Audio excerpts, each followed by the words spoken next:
Assalamualaikum. Hai semua. Dalam tutorial kali ni, Umi nak share satu lagi kuih tradisional. Kuih legend ni. Dan Umi rasa memang ramai favourite kuih ni kan? Iaitu kuih onde-onde atau kuih buah Melaka. Cara nak buatnya sangatlah mudah dan hanya gunakan bahan-bahan yang kat dapur je. Bahan yang diperlukan pun tak banyak. Dan bagi Umi, kriteria untuk kuih onde-onde yang sedap haruslah lembut, sedikit kenyal, gula di dalam tu cair di mulut dan berasalah lemak-lemak masin dari kelapa parut yang fresh tu. Bagi bertambah lebih sedap dan lebih beraroma wangi, ada satu bahan rahsia yang Umi masukkan. Jadi kalau anda nak tahu, kenalah tonton tutorial ni hingga habis. Kalau boleh jangan di skip kerana setiap 1 minit tu ada je point serta tips-tips penting yang telah Umi highlightkan. Okey, sebelum kita mula buat kuih onde-onde ni, Umi akan siapkan dahulu untuk bahan salutan lepas kita siap masak onde-onde nanti. Senang sebab kita nak kukus kelapa ni dahulu. Di sini Umi ada kelapa parut fresh. Umi ambil bahagian yang berwarna putih sahaja. Barulah cantik nanti kejadian kuih kita. Elakkan untuk bercampur dengan kelapa yang ada sabut-sabut warna coklat tu. Nanti tak cantik. Okey, sukat dapatkan 2 cawan penuh. Adalah dalam lebih kurang setengah biji kelapa parut ni. Kemudian tambahkan 1 sudu kecil garam bagi naik rasa berlemak garam tu. Gaulkan bagi garam dan kelapa parut tu sebati dahulu. Kemudian masukkan 2 helai daun pandan yang telah disimpul rapi. Bagi naik aroma wangi bila kita kukus kelapa parut ni. Kukus kelapa parut ni lebih kurang dalam 15 minit. Tujuannya untuk elakkan kuih onde-onde kita cepat basi biar tahan lama sampai ke petang. Dah siap kukus, letak ke tepi dahulu. Jom kita siapkan adunan kuih. Untuk buat kuih onde-onde pandan yang berwarna hijau tu mestilah kena guna daun pandan yang asli ni. Barulah lebih sedap dan lebih beraroma wangi kuih kita. Di sini Umi ada lebih kurang 6 helai daun pandan. Umi potongkan saiz kecil sedikit, masukkan dalam blender. Kemudian Umi tambahkan dengan 1,5 cawan air biasa je.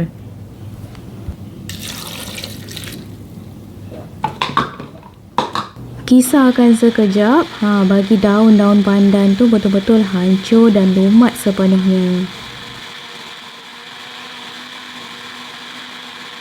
Dah siap kisar, tapiskan sebab kita cuma nak dapatkan parti jus pandannya sahaja. Kalau boleh dapatkan daun-daun pandan yang berwarna hijau gelap sikit, daun pandan tua. Lagi cantik nanti warna air pandan ni. Ni dia bahan rahsia yang Umi masukkan, pandan kokonat Imalco. Bagi bertambah-tambah sedap dan lebih beraroma wangi rasa kuih kita. Tengok tu, Imalco-nya nampak pekat sangat-sangat kan? Memang sedap. Campurkan bersama dengan jus pati pandan tadi. Gaul sebati. Boleh dapatkan di kedai-kedai bakery. Kemudian untuk tambahkan seri dan warna yang lebih menarik pada kuih, Umi tambahkan 1/4 sudu kecil pewarna hijau apple ni.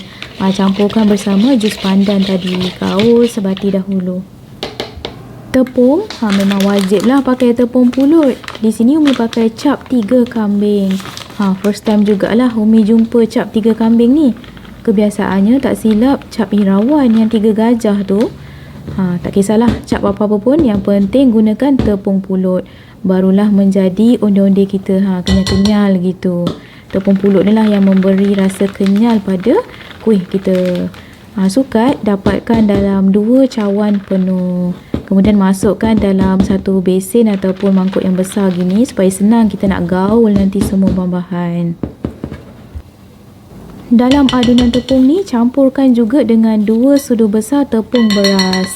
Untuk jus pati pandan tadi tu, ini tapiskan semula untuk kali kedua. Kita sukat dahulu 1,5 cawan penuh, kemudian tapiskan.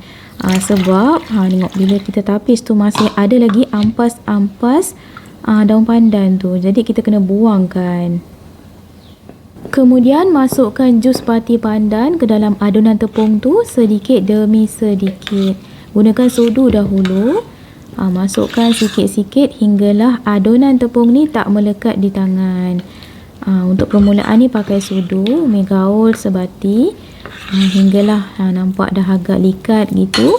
Barulah Umi akan adun gunakan tangan pula. Jus pandan tu jangan dimasukkan semua sekaligus ya. Masukkan sikit-sikit. Sebab kita nak dapatkan konsistensi adunan hinggalah dia tak melekat di tangan, dah kira okey dah. Macam ni, nampak dah kira tak lekat tu kan. Tengok masih ada lagi baki jus pandan tu. Umi tak masukkan pun. Try bulat-bulatkan. Kalau dah boleh dibulatkan dan tak melekat di jari, kira okey dah. Okey, dah cun dah ni, dah tak melekat kat tangan, dah melok dah adunan kuih kita. Umi akan rehatkan sekejap, lebih kurang 15 minit. Bagi jus pandan tadi betul-betul menyerap sepenuhnya ke dalam adunan tepung. Okey, ini dia gula Melaka. Gula Melaka ni dari Indonesia. Nampak gelap-gelap gitu kan. Rasa pun sedap. Umi dah siap takik dahulu. Potong saiz kecil-kecil gini. Senang kita nak masukkan inti nanti. Sebelum mula, oleskan dengan tepung di atas pinggan. Senang nanti kita letak adunan sebelum nak direbus. Boleh buat banyak-banyak. Tengok tu, adunan kuih onde-onde kita dah nampak firm gitu. Dah agak keras sedikit kan. Dah cun elok lah ni.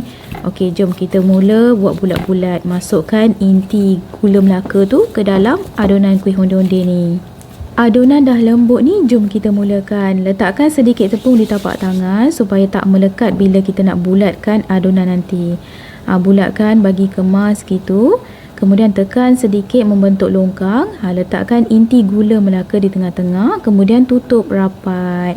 Bulatkan semula. Membentuk macam bola yang kecil gitu.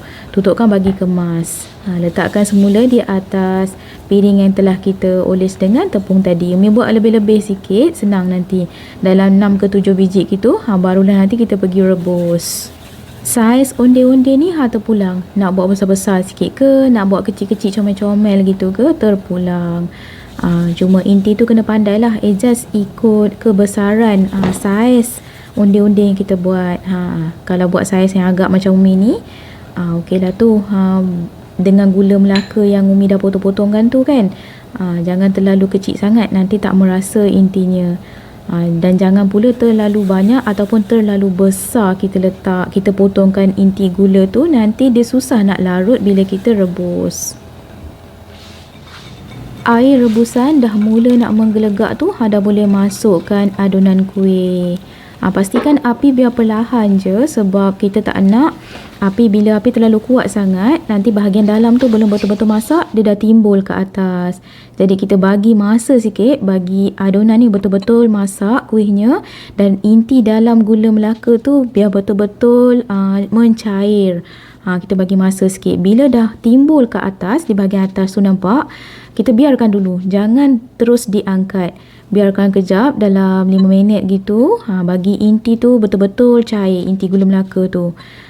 Dan adunan kuih ni betul-betul masak sempurna. Barulah kita angkat. Bila dah timbul tu, maknanya kuih kita memang dah betul-betul masak sempurna lah. Dah masak elok, angkat. Kita tapiskan dahulu sekejap. Bagi lebihan air tu ditoskan sepenuhnya. Dah siap tapiskan dalam 3 ke 4 minit gitu. Bagi lebihan air tu betul-betul ditos. Masukkan dalam kelapa parut yang telah kita kukus. Masukkan satu persatu. Kemudian kita golek-golekkan atas kelapa tu. Bagi kelapanya bersalut sebati bersama kuih onde-onde. Nampak lebih menarik lah kuih kita. Baunya waktu ni memang dah naik semerbak. Siap dah. Susunkan di atas pinggan bagi nampak lebih kemas, lebih menarik. Masih panas-panas lagi ni. Bolehlah makan. Sangat-sangat mudah dan cepat je siap kan? Apa tunggu lagi?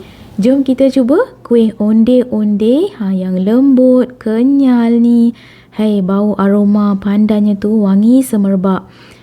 Sekian sahaja dalam tutorial kali ini. Jumpa anda di episod akan datang dengan pelbagai lagi resipi-resipi menarik hanya di channel Umi Atia Atif Kitchen.